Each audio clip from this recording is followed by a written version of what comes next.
امن و امان کو قائم کیا. آج تاریخ کی ایک غلطی اور ملزمین کا یہ الزام کہ محمد ابن قاسم رحمۃ اللہ علیہ سندھ کے لٹیرے ہیں، نعوذ باللہ من ذالک. اگر وہ سندھ کے لٹیرے تھے تو پھر یہاں کے برادران وطن نے ان کے قدموں کو کیوں پکڑا؟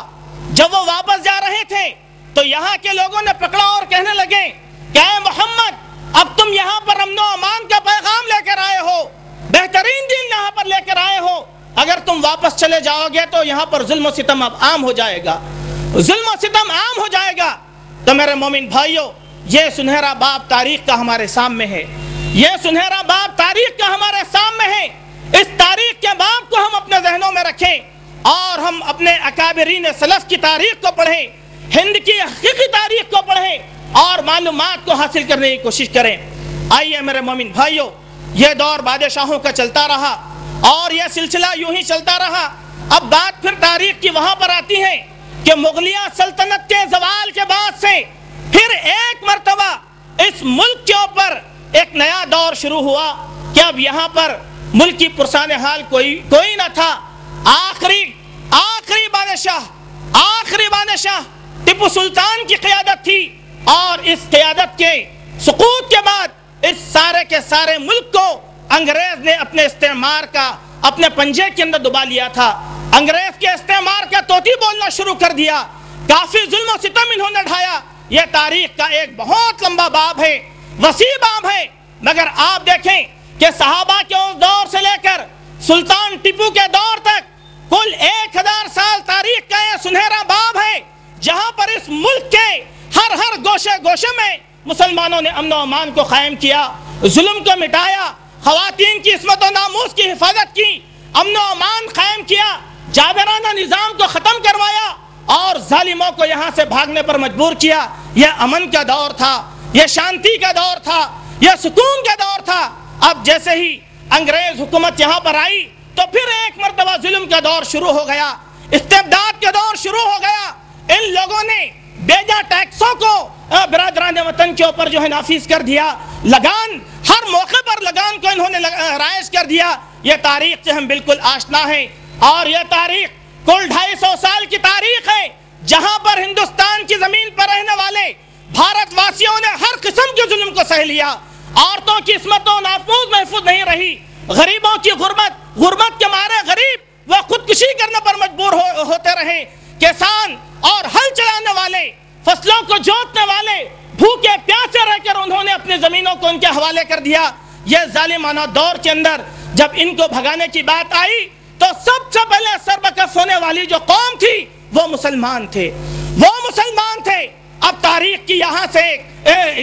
کا ایک دور یہاں سے شروع ہوتا ہے جو عشاء کی نماز کے بعد انشاءاللہ آپ کے سامنے علاتول عرض کیا جانے والا ہے. یہی وہ تاریخ ہے جس کو ہم آپ کے سامنے پیش کرنا چاہتے ہیں. تاریخ کا یہ سنہرا باب ہے جس کو ہم نے جو ہے بند کر کے رکھ دیا. ذرا کھول کر پڑھنے کی کوشش کریں. اختصار کے ساتھ میں یہ کہوں گا کہ میرے مومن بھائیوں، ہند کی سرزمین، ہندوستان کی سرزمین سے مسلمانوں کا ایک اٹوٹ حصہ ہے. جس طریقے سے جسم پر بنیان کی اہمیت ہے، اسی طریقے سے اس زمین پر مسلمانوں کی اہمیت ہے. مسلمانوں کی اہمیت ہے. تھوڑی دیر کے لیے مسلمانوں کو اس زمین سے الگ کر دیا گیا تو یہ ملک ٹوٹ جائے گا، یہ ملک ٹوٹ جائے گا. کیونکہ مسلمانوں نے اپنے جانوں کا نذرانہ پیش کیا، اپنی عصمتوں کا نذرانہ پیش کیا، اپنے گھروں کو ٹوٹتا ہوا انہوں نے برداشت کیا. کیوں؟ تاکہ یہ ملک سالم رہے، تاکہ یہ ملک سالم رہے، انگریز یہاں سے بھاگ جائیں اور یہاں کے بھارت واسی سکون کی سانس لیں. اسی لیے میرے مومن بھائیوں، اگر آپ تاریخ کا مطالعہ کریں تو تاریخ ہمیں یہ بتلاتی ہے کہ یہ تاریخ ہمارے سامنے 17ویں صدی کے اواخر سے شروع ہوتی ہے اور 19ویں صدی کے وسط تک یہ تاریخ چلی جاتی ہے. یہ تاریخ بتلاتی ہے کہ اہل اسلام میں علماء دین نے سب سے زیادہ قربانیاں دی، سب سے زیادہ قربانیاں دی. بہار میں علماء اسلام نے قربانیاں دی، بنگال میں علماء اسلام نے قربانیاں دی. صرف ایک علاقے کی اگر ہم بات کریں تو صرف بنگال شہر کے اندر 1.5 لاکھ علماء کرام کو انگریزوں نے سولی چڑھا دیا. کیوں؟ کہ وہ انگریز کے خلاف اپنا سینہ تنا کر آ گئے تھے، ملک کی آزادی چاہ رہے تھے، ہندوستان کی آزادی چاہ رہے تھے، لہذا انگریزوں نے 1.5 لاکھ علماء کرام کو صرف بنگال کے اندر جو ہے تختہ دار پر لٹکا دیا۔ یہی نہیں میرے مومن بھائیوں، آپ اگر اور آگے چلیں تو بنگال کا ایک عظیم خاندان جو علماء صادق پور کے نام سے جانا جاتا ہے، اس خاندان کے ایک ایک فرد نے ہندوستان کی زمین کے لیے اپنی جان نشاور کر دی۔ کالے پانی کی صدا انہیں دی گئی، بار بار انہیں انڈومان بھیجا گیا، اور یہی نہیں، عید کی نماز یہ ادا کر رہے ہیں، ان کے گھروں پر انگریزوں نے بلڈوزر چلا کر صاف کر دیا۔ کیوں؟ اس لیے کہ یہ ہندوستان کی آزادی چاہ رہے تھے، ہندوستان کی آزادی چاہ رہے ہیں۔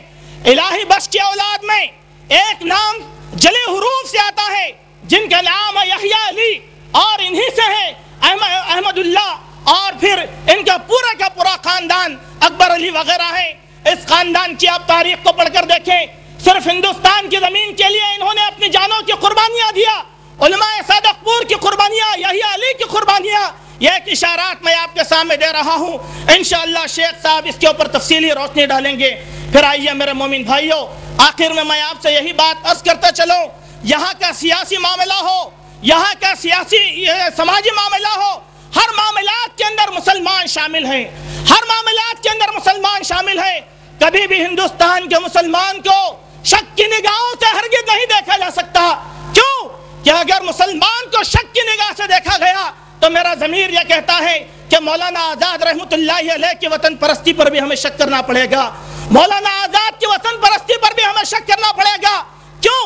اس لیے کہ یہ وہی آزاد ہے جب ہجرت کر کے یہاں کے مسلمان جا رہے تھے تو انہوں نے جامع مسجد کی سیڑھیوں پر کر کیا کہا تھا؟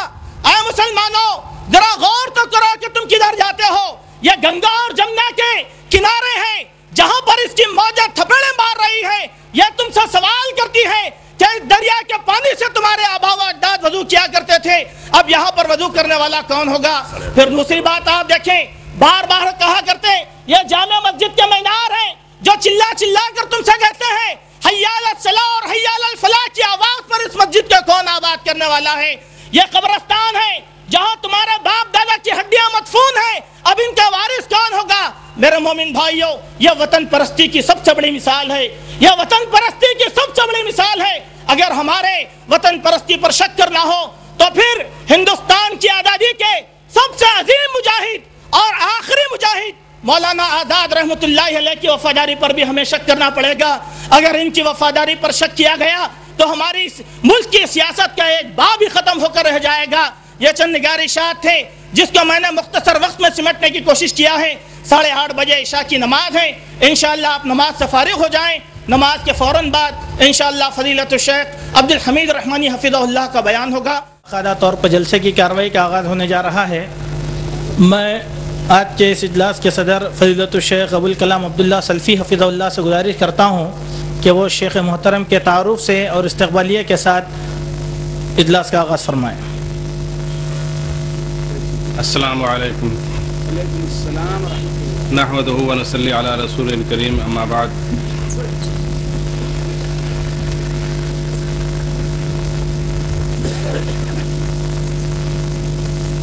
معزز علماء کرام، سامعین کرام، بڑی خوشی کی بات ہے کہ آج کے اس اجلاس میں عالم اسلام کی مشہور شخصیت فضیلت الشیخ علامہ عبدالحمید صاحب رحمانی، جو اس جلسے کے مہمان خصوصی اور صدر بھی ہیں، میں ان کا ایک ادنا شاگرد ہوں، اس حیثیت سے میں مختصر طریقے سے آپ کا تعارف پیش کر رہا ہوں۔